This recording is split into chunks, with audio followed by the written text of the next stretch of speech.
People. तो आज है श्रीकांत जी का बर्थडे, तो श्रीकांत जी बताएंगे कि हम आए कहाँ हैं। बताइए। आज है मेरा बर्थडे, तो कुछ स्पेशल होना था। हम आए हैं द ग्रैंड थिएटर।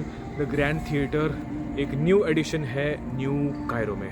कायरो मतलब कि कैपिटल जहाँ हम लोग रह रहे हैं। तो एक हम लोग लाइव शो देखने वाले हैं, लाइव परफॉर्मेंसेस देखने वाले हैं। उसके बाद डीजे नाइट होने वाला है, अरेबिक म्यूज़िक होने वाला है, इंटरेस्टिंग फ्यूजन होने वाला है और खूब सारा डांस होने वाला है। So it's gonna be interesting night, correct? चल चल चल, So चल, let's चल, go.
Tree.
Wow, wow, wow, wow.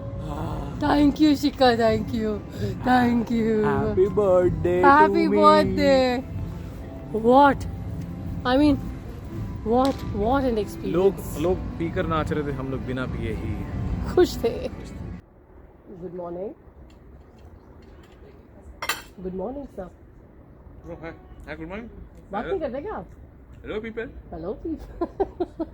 तो आप बात नहीं करते हो क्या? अरे मैं कहाँ बैठा हूँ, किन लोगों के साथ बैठा हूँ, दिखाओ जरा।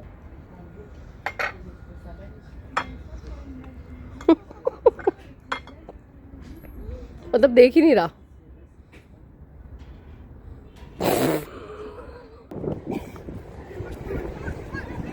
आज है जिम में हमारा डे 2 और हम आए हैं जेम। जेम क्या है ये आपको श्रीकांत जी बताएंगे। जेम है ग्रैंड इजिप्शियन म्यूजियम, जो दुनिया का सबसे बड़ा आर्कियोलॉजिकल म्यूजियम है, जिसके अंदर जो 3,500 साल 5,000 साल पहले जितना भी सिविलाइजेशन था, जो भी ट्रांसक्रिप्ट्स थे, जितना भी मटेरियल था, तो सोचो हम लोग बुक्स में जो हिस्ट्री पढ़ते थे वो हिस्ट्री हमको लाइव देखने में मिलेगी। इसको बनने में तकरीबन 16 से 20 साल लगे हैं, इंक्लूडिंग लॉकडाउन का पीरियड।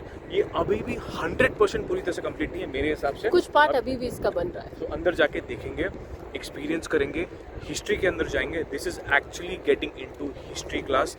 ये जेम का एंट्रेंस है, जिसमें अलग अलग लैंग्वेजेस, जिसमें हिंदी भी है, एंड एक छोटा सा ब्लॉक है वो मिसिंग है। वो आर्किटेक्चर ने इसलिए रखा हुआ है ताकि जो सनलाइट है वो सनलाइट डायरेक्टली उसी ब्लॉक के अंदर से उस स्टैचू पर गिरे और वो इल्यूमिनेट हो जाए। इंटरेस्टिंग चीज़, चलते हिस्ट्री क्लास में। ज़्यादा हो गया मेरे लिए। चलिए अंदर चलते हैं, आपको भी दिखाती हूँ और मैं भी कुछ सीख लूँगी आपके बहाने।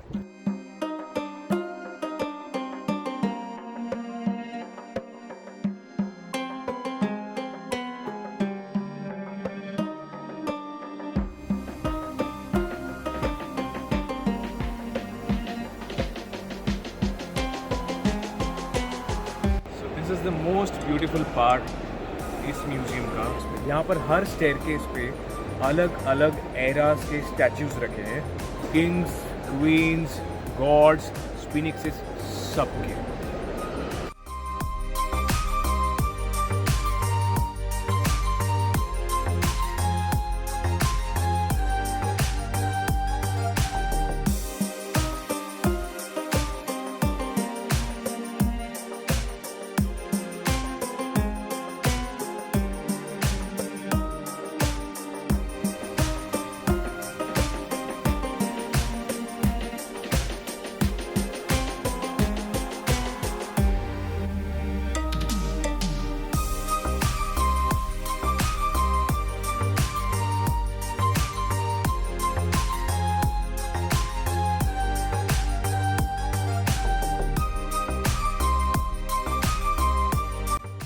ये जो आप मास्क देख रहे हैं ये कोई ऑर्डिनरी मास्क नहीं है, किंग तूतनखमून का ओरिजिनल गोल्ड मास्क है ये।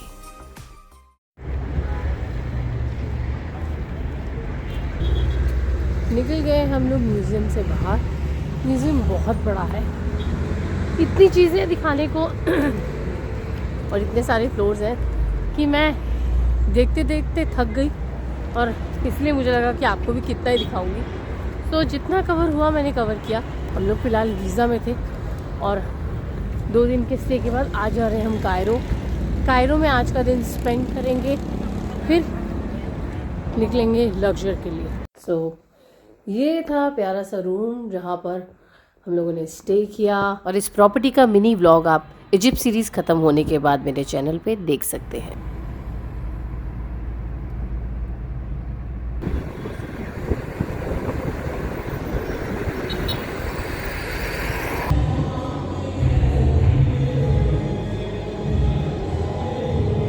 अभी गीज़ा के होटल से चेकआउट करके हम लोग आ गए हैं कायरो में हम खाना खाने के लिए रुके हैं, बिकॉज़ आज हमारा कायरो में तीसरा दिन है, मतलब ट्रैवलिंग को मिला के तीसरा दिन है, वैसे दूसरा दिन है।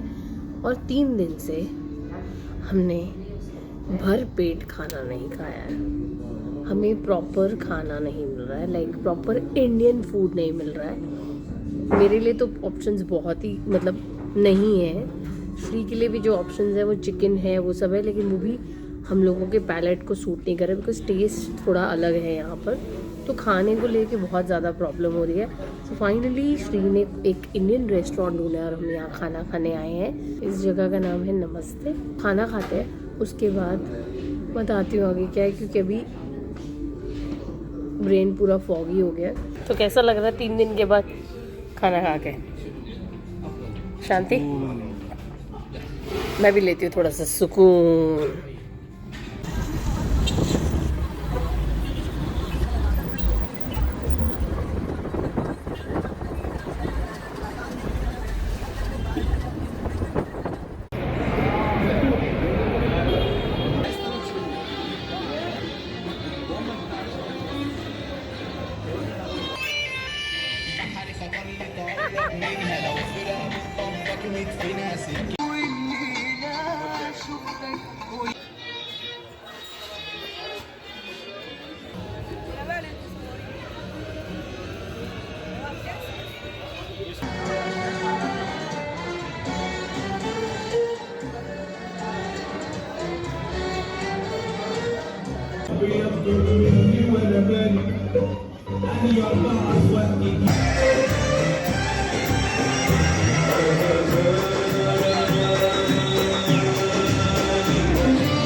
जगह थी भाई, क्या जगह थी।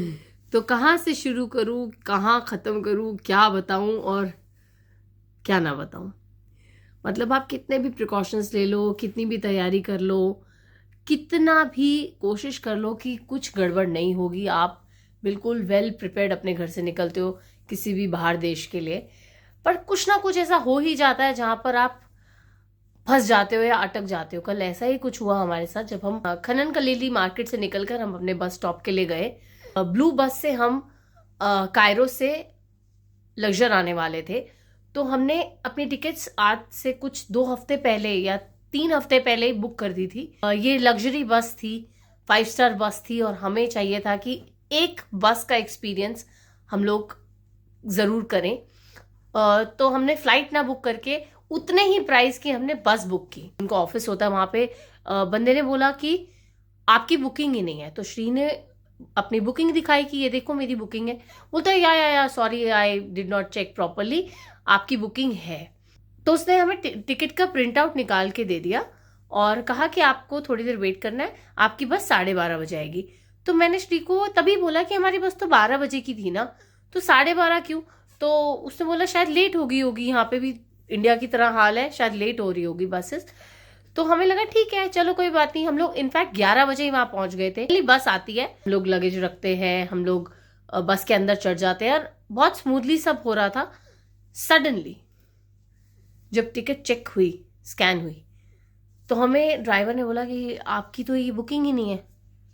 तो हमने बोला ऑफिस सामने है और बंदे ने हमें टिकट प्रिंट करके दिया है, हमारी ये ऑनलाइन बुकिंग है, कैसे हमारी बुकिंग नहीं है? तो बोलते नहीं आपकी ये बुकिंग आज की है ही। तब तक हम पैनिक नहीं कर रहे थे, हमें लगा चलो कोई बात नहीं, कुछ कंफ्यूजन होगा। श्री गया काउंटर पे, उसने बोला कि वो ड्राइवर ऐसा ऐसा बोल रहा है, हमारी टिकट नहीं। वो ड्राइवर हमारे साथ ही आ गया, तो उन्होंने अपनी लैंग्वेज में कुछ बात की, उसने अपना सिस्टम ऑन किया, उन्होंने चेक किया। हमें वो बोलता है कि सॉरी आपकी बस तो आज की है ही नहीं, आपकी बस की टिकट पिछली रात की थी। हम लोग हैरान कि पिछली रात की टिकट कैसे थी, अभी तो आपने हमको प्रिंट आउट करके दिया, अगर पिछली रात की थी तो आप प्रिंट आउट क्यों दिया आपने? तो बोलता है नहीं वो मेरी मिस्टेक हो गई, आपकी टिकट ही नहीं। और ये जो सारा कम्युनिकेशन हो रहा है गूगल ट्रांसलेटर से हो रहा है। यहाँ पे सबसे बड़ा प्रॉब्लम है कि इंग्लिश किसी को आती नहीं है, कम्युनिकेशन बहुत बड़ा इशू है। वो कुछ बोलता था फिर हम सुनते थे और इधर से हम कुछ बोलते थे वो सुनता था। ये करते करते करते करते 15-20 मिनट निकल गए। बस पीछे खड़ी है, ड्राइवर पैनिक कर रहा है, हम लोग पैनिक हो रहे हैं कि हमारी आगे की बुकिंग्स है, आगे का क्या करना है। हम लोग अगर आज लग्जर नहीं पहुंचे तो हम लोग बहुत बुरा फंस जाएंगे। ब्लू बस वालों के कॉल सेंटर पे श्री ने बहुत बोला, उनको रिक्वेस्ट किया, चिल्लाया भी, सब कुछ हो गया, सब ड्रामा हुआ। 20-25 मिनट तक वो ड्रामा चला। मैं तो मतलब वो सोच रही थी कि अब हमारी ये पूरा लग्जर का ट्रिप हमारा खराब ही होने वाला है। फिर फाइनली सॉल्यूशन ये निकला, मतलब वो चांसली कहते हैं ना, ऊपर वाला शायद हमारे साथ था कि हमें लग्जर पहुंचना था आज। बस की 2 सीट्स खाली थी। उसने बोला अगर आपको ये बस पे चढ़ना है तो आप इन टिकट्स को अभी खरीदो, मैं आपके यहाँ से बुक करता हूँ, फिर से आप पेमेंट करो और आप इस बस पे चढ़ जाओ, और जो पुरानी पेमेंट है वो आपको आप मेल करो, आपको कस्टमर केयर से वापस हो जाएगी। We left with no option, we had to buy new tickets. हमें वो टिकट्स खरीदनी पड़े, हमें ज्यादा पैसे देने पड़े, और वो बस उतनी लग्जरी थी भी नहीं जो हमने बुक की थी, बिकॉज हमको वो एक्सपीरियंस चाहिए था। लेकिन ये बस का एक्सपीरियंस मिला जो अब अवेलेबल थी। हमें उस बस पे आना पड़ा अनकंफर्टेबल होके। वी थॉट चलो लेट्स इम्प्रोवाइज, एंड अगर पैसे जा रहे हैं जाए, आगे की बुकिंग्स कैंसिल होने से अच्छा है थोड़े एक्स्ट्रा पैसे देके हम लोग लग्जर पहुंचते। इस वक्त हम लोगों ने होटल में चेक इन किया है, थोड़ी देर के लिए रेस्ट करते हैं। इस व्लॉग को यहीं एंड करती हूँ, आपसे मिलती हूँ अगले व्लॉग में और आपको लग्जर का पूरा एक्सपीरियंस दिखाऊंगी। कायरो में और गीजा में हमने बहुत एंजॉय किया, और अगर आपको हमारा कायरो गीजा का ये एक्सपीरियंस जितना भी हम आपको दिखा पाए अगर आपको अच्छा लगा हो तो please do like, share, comment and subscribe, and don't forget to hit the bell icon. Love and piece.